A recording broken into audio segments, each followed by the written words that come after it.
Hello అండి, ఈరోజు వచ్చేసి హెల్తీ పపాయ జ్యూస్ చేసుకుందామండి. సో దీనికోసం పపాయ నేను తొక్క తీసేసి పీసెస్ కట్ చేసి పెట్టుకున్నాను.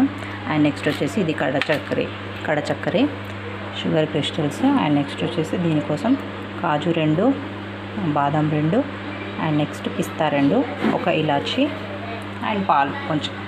సో ఈ ముక్కల్ని మనం మిక్సీలో చేసి పెట్టుకోవాలండి. కొంచెం పాలు పోస్తూ మిక్సీ పెట్టుకోవాలి, పలుచగా మిక్సీ పట్టుకోవాలి.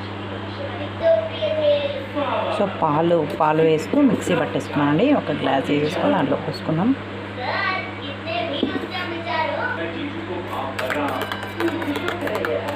సో ఇలా స్పూన్తో కలుపుకుంటే ఫ్రీ అవుతుందండి మనకి.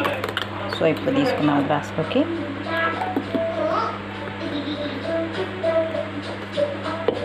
నెక్స్ట్ వచ్చేసి మనకి ఇలాచి పౌడర్ అండి. అండ్ నెక్స్ట్ వచ్చేసి డ్రై ఫ్రూట్స్.